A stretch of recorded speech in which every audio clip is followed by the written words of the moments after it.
Hello ladies and gentlemen, Reginald Scott here, and welcome to the fourth and final instalment of the update video series on the hit and run incident. Congratulations for making it all the way through to the end. It's been a hard slog for us all, but finally we're here now. And today's video is going to be all about your comments. I have some of your comments here in front of me.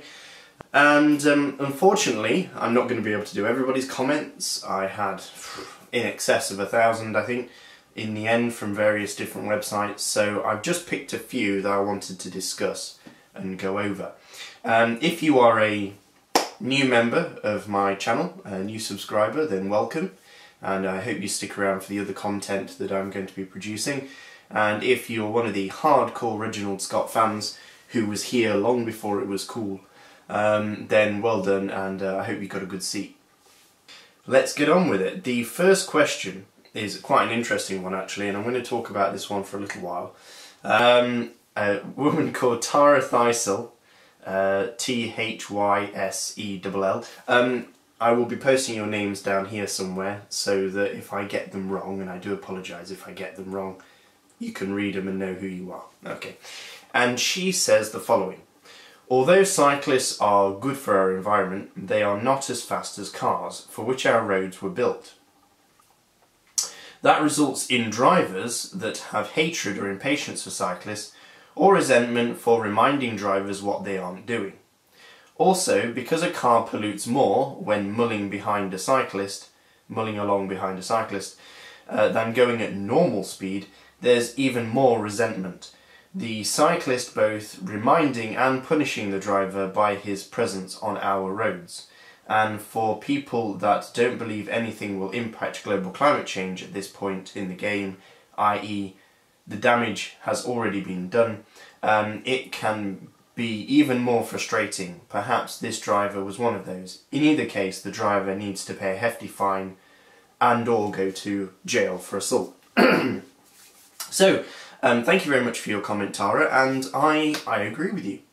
The driver should have gone to prison or paid a hefty fine for what they did. It was very intentional and brutal. And I also agree with you that cyclists are good for the local environment. Obviously, particulates from diesel engines and other internal combustion engines are not particularly good for us, causing cancer and all sorts of other stuff. So the more cyclists we have, the cleaner the air we have to breathe. You also mention global climate change. That's an interesting subject. I'm going to post a video, which is a particular favourite of mine, down below in the little information area down there at the bottom. If you just click on that, that's a really interesting video on global climate change that maybe you'd be interested in watching. And it's kind of my opinion on global climate change at the moment. Now, let's get back to the rest of your question. You talk about cyclists are not as fast as cars. That's quite an interesting statement. Just one moment. So yes, you say cyclists are not as fast as cars. Well, let me put it this way. I do a lot of long distance driving. I drive regularly to Southern and Northern Ireland, to Scotland and down to the South London. From Nottingham, so basically all over the country, and the amount of time that I spend in the car, I can tell you pretty honestly that cyclists are actually equally as fast as cars, if not faster. And what do I mean by that? Well, obviously top speed, if we're talking, you know, how fast you can accelerate up to on a bike or in a car, yes, of course a car will win. You know, the Bugatti Veyron can do, I think it's 200 miles an hour or more. However, not even a Bugatti Veyron would beat me into the centre of London in a race, or even into the centre of Nottingham in a race on a weekday morning. It just wouldn't happen. I am considerably faster than a car. For example, sort of drive a car into the city of Nottingham on a weekday morning, so you know during rush hour, you're lucky to get into Nottingham within the hour from where I live. And that's how long it takes me on a bicycle, about just over 20 minutes. So my average speed is only 16.9, so only 17 miles an hour on a bike if I'm not particularly pushing it. I can actually get into Nottingham in way less than 20 minutes. I can get into Nottingham in about 16 minutes if I really push it.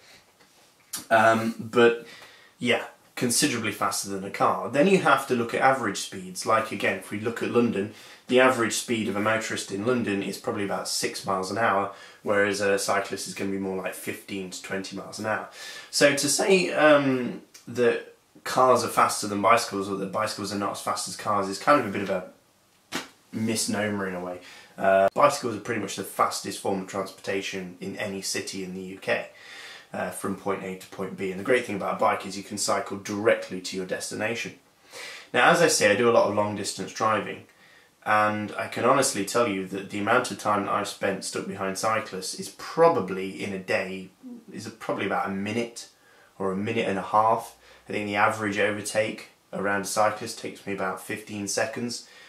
Like I say, it takes about 15 to 30 seconds on average. If it's a really long overtake, maybe 40 seconds, but usually less than a minute. Now, I once spent 6 hours in a traffic jam, ironically, on the M6, just sitting there for like 6 hours. Now, that was not caused by cyclists, that was caused by the drivers. So again, to say that bikes slow cars down is just a fallacy, because again, if you look at most Monday mornings or most Monday evenings, or any weekday for that matter, going in or out of any major city in the UK, the fastest thing is the bicycle, because the bicycle is passing all the cars. Like, I can see a car in my local area driving off to work in the morning, I will pass that car fairly early on and I'll never see that car again, even though we're going the same place, because I'm just considerably faster. You also say that roads were built for cars. That's also not strictly true. The roads were built for Roman legionaries who came here hundreds of years ago to actually start building our roads, like the Fosse Way, for example, that goes from Nottingham to Leicester, is a Roman road. And they didn't have cars, they had infantry, cavalry and chariots, and various other ingenious war machines. And after that kind of came along the horse and carriage that we had for like the Victorian times, and well, for hundreds of years basically.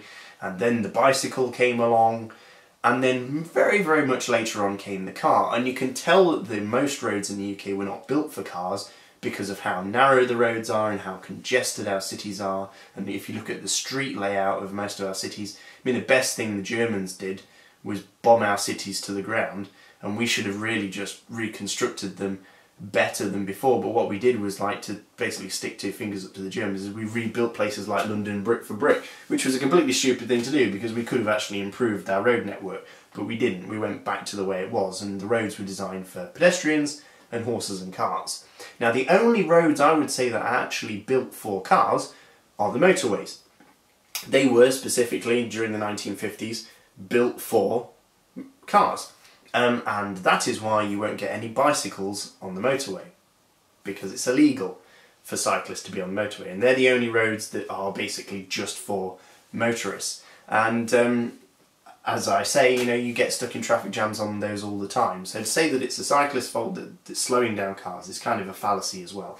It's not fair on the cyclist. Cyclist is actually alleviating traffic congestion. Having to slow down for a few seconds is different from waiting in a huge queue of cars that are just rolling along at 2 miles an hour. And these are the kind of fallacies that come into the minds of many UK drivers, and I think they build their opinions on these incorrect ideas. And this is where I think an advertising campaign would really benefit a lot of road users, you know, to not only tell drivers what cyclists are legally allowed to do, but also to encourage drivers to pay attention to all the great things that cycling brings to the country, you know, like increased economy, better public health, so less expenditure on the NHS, you know, people getting to work on time, people being happier and healthier, you know, all that kind of thing. So, you know, we really need kind of a big push to educate people, in my opinion. I mean, we also need the infrastructure, but like I say, we also need to educate people on what cyclists are allowed to do, and these fallacies about cyclists that you appear to be kind of perpetuating in your comment. And I don't think you're doing it intentionally. I don't think you're anti-cyclist. I just think that's the way it feels when it comes across. And this anger and resentment you talk about is totally misguided. You know, it's not something that motorists should be feeling. And as a motorist and a cyclist, I don't feel resentment towards cyclists. In fact, when I'm in a car and a cyclist goes by me, I sit there thinking, oh, wish I was on a bicycle. Because being in a car is the most depressing thing in the UK. It's stressful, it's slow, it's expensive, it's, you know, dangerous. I hate driving. You know, I love cars. I can sit down with a car magazine and look at beautiful cars all day long. And I'd love to have my own private racetrack. But driving in the UK is abysmal. And one of the best ways to make it better for people is to get as many people as possible onto their bikes. And most of us, most commutes in the UK are less than 10 miles, and you can do easily 10 miles within an hour on a bike. And, you know, myself, I could probably do it in 30 minutes easily. So, yeah, we need to get as many people on their bikes as possible and stop people from living such sedentary lifestyles. But thank you very much for your comment, I really appreciate it. And now we're going to move on to the next one.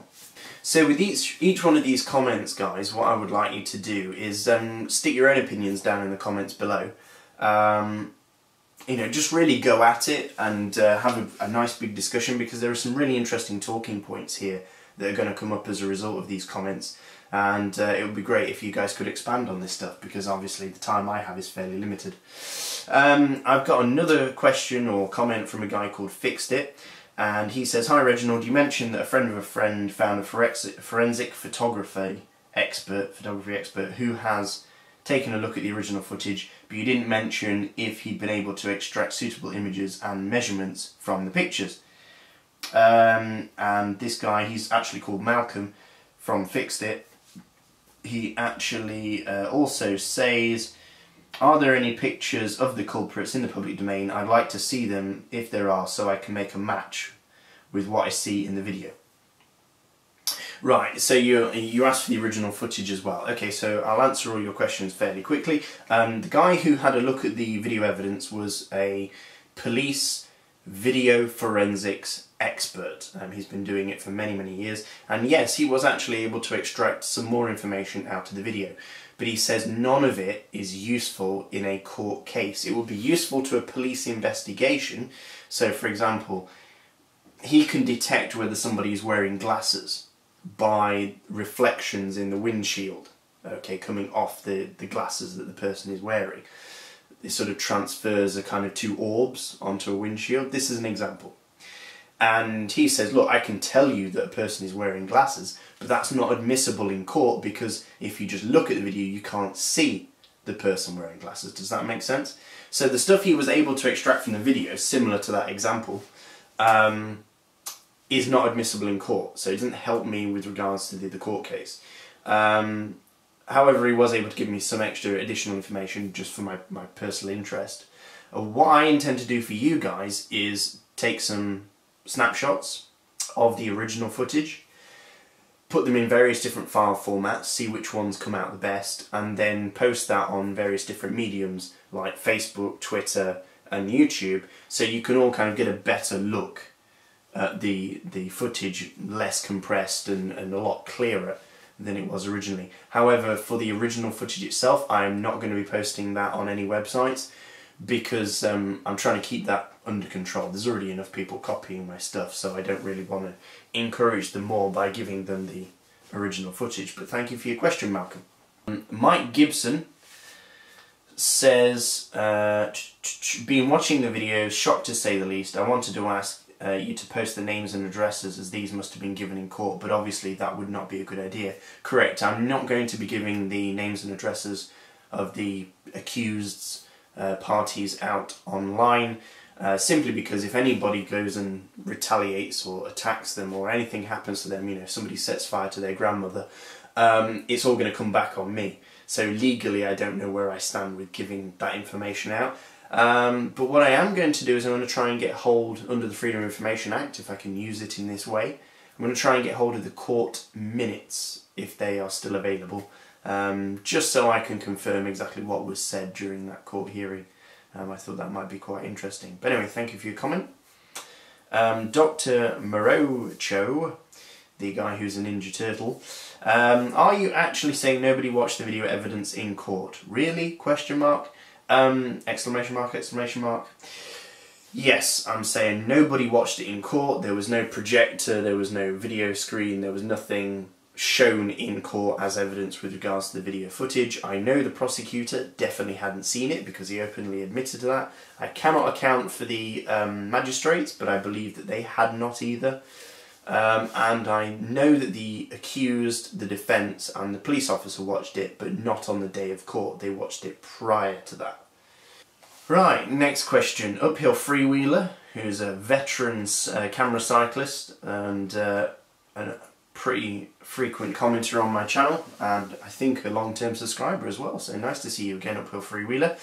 I have had multiple dealings with the police, but none with the courts. The police have seen to that.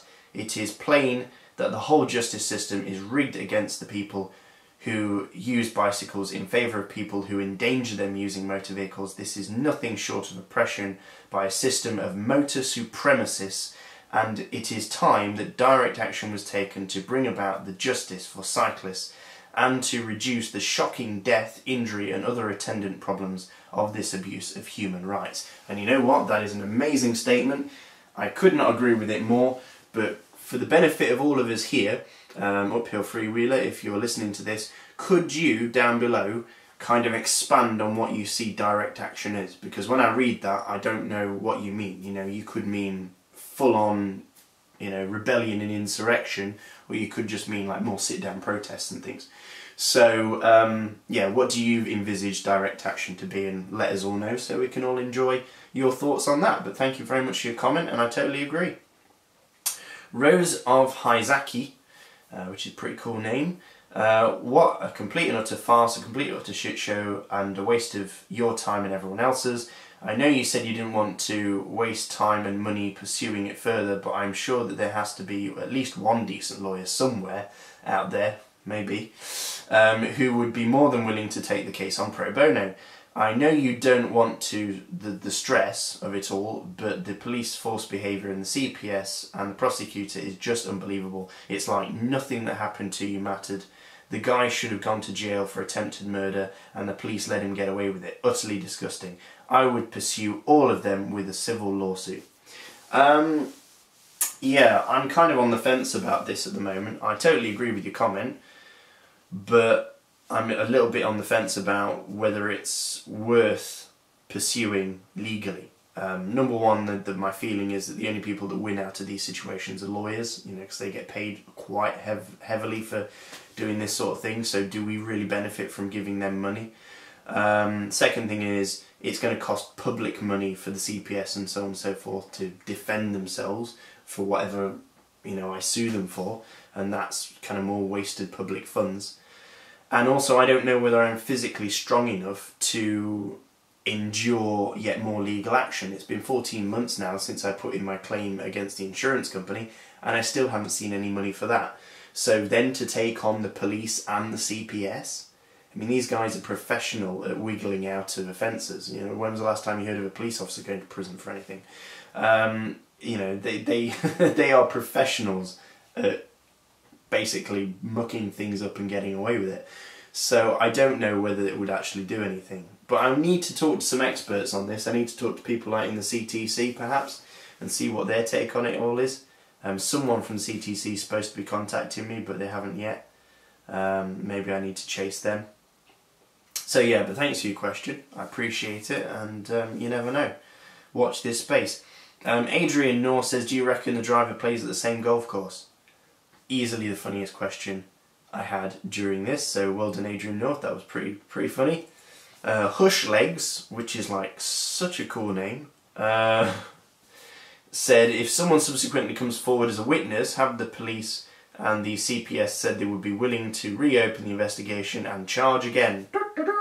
So I just think of American cavalry, like charging the Indians whenever you say charge again. I'm a little bit strange. So, yeah, I have been told it is possible that if somebody does actually come forward and says, oh yeah, I was driving down that road that day and I noticed that sort of gunmetal grey / dark silver Volvo, and there was a guy in it driving away with his wife next to him or other parties, then yes, somebody could come forward, give their evidence, and that would actually maybe reopen the case. I'm told that that is possible. So yes, if you know anyone who saw anything, then tell them to contact me. Wigan Cyclist said, CCTV, I believe. It's a long time since I've had the responsibility over a CCTV system. Has to be kept for a month. You mentioned the hire company had 28 days to respond, and the person who hired the car the same, 2 months in all. Yeah, it ended up being like 3 or 4 months in all. A whole month after the CCTV footage can be legally destroyed. In this day and age, it seems to me, a layman, that CCTV should be kept indefinitely. Yeah, I agree with you. It's basically the case that by the time the police had worked out that they did need that CCTV footage, it was long gone. That was kind of the fault of their investigation. As for keeping CCTV indefinitely, who's going to pay for the storage?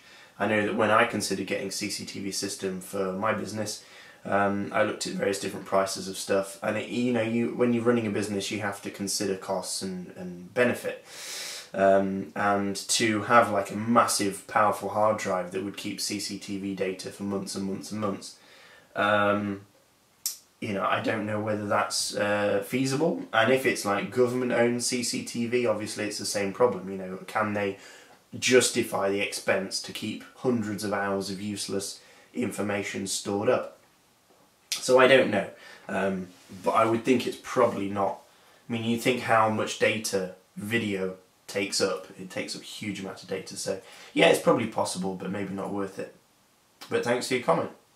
Alcazar35 said, I rode this junction twice a day for 42 years and I could write a book on the horror stories from the way cyclists have been and still are regarded on our roads. Nothing has changed except bad drivers are more numerous than ever. I had a private chat with Alcazar on Facebook, and he's a really nice bloke and, like I say, a real cycling veteran. And I don't know, I mean, some days I go out and I have, like today, non-stop bad drivers, just non-stop, and then other days I'll go out and not see one. So I don't know whether it's true things are getting worse, maybe things are getting better. What do you guys think? Write in the comments below. Is Alcazar35 correct in his assertion that things are getting worse? Or was I just unlucky? Cyclist Mike says the occupants of the vehicle can't remember the incident or who was driving at the time, which we all know is crap. Then they should have their licence suspended until they can prove they are competent to drive again, i.e. take their test again. I totally agree. I think if you can't remember hitting a cyclist who weighs as much as I do on a bike that hard, right in the centre of your car almost, then there's clearly something very, very wrong with you. And you need an eye test and a hearing test and just a general test to see whether you are fit to drive. So we've got a guy here called Forever Computing, and he says, educate drivers, ? It's not drivers who go around without lights, disregarding traffic rules, going on the pavement. Granted, not every cyclist is like that, especially not me, mate. I had 4 lights on my bike when I got hit. But, it's the bad ones we remember easily. That's true. If anything, something has to be done about teaching how to use the roads properly, including pedestrians. Horse riders are trained in how to keep the animal under control. Many cyclists get on a bike and that's that. There are idiotic drivers too, but the only solution is to improve traffic lights. No one likes waiting at them, especially when no one is to go, including pedestrians. Red for everyone for 20 seconds. People can be more calmer when they can go without having to needlessly wait and go when it's safe. Now for people to say I am wrong in every possible way. I wouldn't say you're wrong in every possible way, Forever Computing, but I would say you're wrong on the following instances. So you say that it's not drivers who drive around without lights. I have met many drivers late at night who've forgotten to turn their lights on. It is a relatively regular occurrence. And also I've noticed drivers with broken lights or non-functioning lights or faulty lights or the wrong lights on. For example, people driving around with fog lights on when it's not foggy. As for disregarding traffic rules, I would say drivers are equally as culpable at disregarding traffic rules. I know that certain things that cyclists do are constantly mentioned, but even today I could mention 100 things I saw drivers doing that are illegal or against the law or against the highway code. and they just do them, you know, all the time. So again, you know, you're setting up a false opinion here of cyclists by saying, oh, drivers are this bastion of holiness that never do anything wrong, but cyclists, oh, most of them are totally incompetent. Not true at all, and you forget that most cyclists actually know how to drive, and most cyclists have had to take a driving test, and a lot of cyclists, especially camera cyclists, know the highway code better than most people, I would say. I think you talk about horse riders. The woman who did my CBT examination when I was learning to ride a motorcycle, she said to me that she was an avid horse rider, and she said motorbikes are way safer than horse riding. She said, if anyone tells me that I'm in control of my animal, I'm not. You go where the horse wants to go, whereas on a motorbike, you're in control. So she disagrees with you on that one. She says that horse riders are not in control of their animals. The horse, if the horse panics or decides it wants to go into the next field, then it will go. And there's very little this tiny person on the back is actually going to be able to do to stop it, especially if the horse is scared. Perhaps that's why people usually give more courtesy to horse riders than they do cyclists, even though the only difference is I'm on a bike and they're on a horse. So, I don't know. Yeah, and you talk about traffic lights. I have to agree with you on that one. I think traffic light systems in the UK are ridiculously stupid. There's a set of traffic lights that I pass through regularly on my way home from a friend's house, and usually I'm leaving the friend's house quite early in the morning. We like to sit down and watch Steven Seagal movies into the early hours of the morning.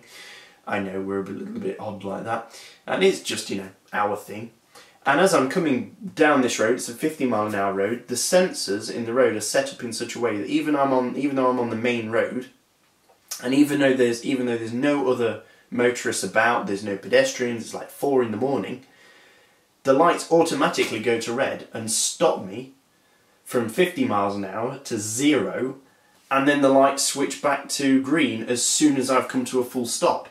So they've totally decelerated me, stopped me, and then forced me to accelerate back up to 50 miles an hour again. And it's immensely frustrating. And I tell you what, if drivers want to get angry at something, get angry at that, because the government are screwing you when it comes to your fuel because of stupid things like that. Same with speed bumps. You know, if I had the money, I'd go and hire a digger and I'd go knock the bloody road, I'd go knock the bloody traffic lights down, because they are ridiculously stupid. I don't understand, in this day and age with the electronic technology we have, we can't have more intelligent traffic light systems that don't just stop me for no purpose. And that one junction is not isolated.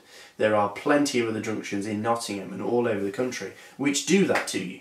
Even late at night when there's nobody about, they automatically stop you for no good reason. So I totally agree with you on that point, and I think something radically needs to be done about our traffic light systems, because they are abysmal. And there was a conspiracy in Nottingham when they were building the tram. They actually changed the cycling on the traffic light systems to make traffic flow more freely during the first few days that the first tram line was opened, to basically turn around to the public and say, oh look, the tram has alleviated congestion because look, the traffic's moving much faster. But it was actually a conspiracy that the local council changed all the timing on the traffic lights to make the cars move quicker through the city. Very, very sneaky. Another reason why I hate the tram. But thanks for your question. So, Dragon Reaper, now this is quite an interesting comment actually. He talks about various different things. He says, it really sucks what happened. It sucks even more that the fucker wasn't brought to justice. This shit right here, though, is why I say cyclists need to be on the sidewalks. I take it you're from the States. Whenever that's not a bad thing though, USA all round. Your constitution is one of the best legal / political documents ever written. I wish we had one. Whenever there's one on a bike lane, sorry, I'll read that again. I say cyclists need to be on the sidewalk, and whenever there is one, on a bike lane. Yeah, I see cyclists all the time riding in normal lanes of traffic, even though there is a completely clear sidewalk next to them. One excuse is, well, cyclists could hit somebody. Yeah, better save someone walking on the sidewalk from getting hit by a guy on a bike. Better put that biker on the street where a 2-ton vehicle is driving. And then you go on. So I'll answer this first section of your comment first. Okay, yeah, well in the UK it's illegal for me to be on the sidewalk or the pavement. And there were no cycling facilities in this particular situation, so I had to be on the road. And I'm legally entitled to be on the road, and if everybody was just nice to each other, we wouldn't have a problem. However, I agree that we need more cycling lanes and more cycling tracks for those people who are less confident, or just simply so cyclists can get to their destinations faster. I totally agree with that. We need more space for cycling. But what the problem is that many drivers don't understand why a cyclist is using the normal roads, and that's a real problem, especially when there is a cycle track and the cyclist is not using it. Drivers assume they're just being obtuse or ignorant or annoying, and actually usually there's a very good reason why the cyclist isn't using the cycle track, and I could give you 10 or 15 reasons why, but I won't go into that now. I'm sure everyone in the comments below will back me up on that one. Talking about whether it's okay for a cyclist to be on the pavement, and that it's better for a cyclist to be on the pavement than on the road because the cyclist could hit somebody, I would much prefer to be on the road where I'm not risking the lives of pedestrians. Here in the UK we have a lot of shared use paths, and a lot of pedestrians don't walk on the right side of the path or don't look before stepping out onto the path, and there's the potential there for me to kill somebody. You know, I'm moving at 18 miles an hour, which is the legal speed limit I believe on a cycle track here in Nottingham, and I'm weighing something like over 70 kg with a bike that weighs another 12 kg. That hitting you at 18 miles an hour is like somebody taking a running strike at you with a baseball bat. So that's going to do a huge amount of damage to somebody and potentially kill somebody. So that's why I don't agree with cyclists being on the pavement. Right, Dragon Reaper goes on to ask questions about the economy, public health and congestion. So he says that does it really benefit the economy, people buying bikes and bike equipment? Yes, it does, massively in fact. It's one of the biggest growing aspects of the UK economy for the last couple of years now. And there are bike shops springing up all over the place, which means more jobs and more money for everybody. And surprisingly, actually, it does contribute quite a lot. Not only that, but it has knock-on effects. So if you're able to get to work more quickly or more efficiently, and you're fitter because you're cycling, then you're going to spend less days off sick, aren't you? Because if you lead a sedentary life where you just sit in a car or sit in an office all day long and don't actually do any exercise, then you're going to be prone to more health problems than, say, someone who cycles to work. So the effect on the economy is actually massive and multi-leveled as well. As for public health, the same thing can be said. I mean, if a person is cycling, they're getting fit, so they're not getting ill, hopefully, as much, and they're not going to be prone to certain diseases as much, like, you know, the stuff associated with heart disease and things like that. And also on top of that, people who cycle tend to live a generally healthier lifestyle. They tend to eat better and so on and so forth, like the Dutch, for example. So yeah, it has a huge sort of health benefit on them and their family, but also nationally as well, because we have a national health service here in the UK, which we all pay for. So the less people needing to go and use that means there's more money for people who actually do need to use it. So there is a huge benefit to health. And you ask about congestion as well. Yeah, there would be a huge benefit to congestion if more and more people got on their bikes and rode instead of sitting in their cars. You say things like, I see cyclists all over the place in my city I live, and congestion on major roads hasn't changed a bit. Well, maybe that's because there's not enough cyclists, or maybe because there aren't enough facilities for the cyclists to get them off the roads, or maybe it's because that every year that goes by, more and more people buy cars, more and more people are born, and so that's not going to alleviate congestion, is it? But if you change the culture over to a cycling culture, then you'll definitely see the benefits of cycling with regards to congestion. John Elric says, it's time to bring the law into line with Europe and have presumed guilt in the case of accidents with cyclists. If nothing else, it might focus drivers' attention towards preventing such accidents. I agree, that definitely needs to be addressed. It's something that we need to look at. Maybe we don't need to actually implement that law, but I certainly think we should look at it, and Parliament should discuss it. Obviously my local MP, Ken Clark, was against the idea straight away. He cut me off as soon as I mentioned it, but it's something we definitely need to look at. And perhaps if cyclists had more rights on the road, or the law on their side, then perhaps drivers wouldn't be so reckless as some of them were today when I went out on my bike. Videos to come. And then Sam Saunders says, was the driver tested for a drug habit? Yeah, no, the driver was never tested for a drug habit, and maybe they should have been, because unfortunately, it took the police 5 months to find the guy. So if he had been on drugs on the day he was driving, those would have passed through his system and he would be clean as a whistle now, wouldn't he? But if the police had actually managed to catch the guy within 24, 48 hours, there might have been residue of drugs in his system. Who knows, maybe that's why he was driving so crazy. We will never know. Velo Phil from Switzerland says, as a Swiss, your police system seems fundamentally broken. How did it get like that? Good question, I don't know. But what you can do is send me an IWC watch from Schaffhausen in Switzerland directly to me. Nothing too expensive, but nothing less than £2,000 or £3,000. Okay, is that fine? Brilliant, excellent, thank you very much. I love my Swiss fans. Breitling would be acceptable, but I prefer IWC. Okay, thank you very much.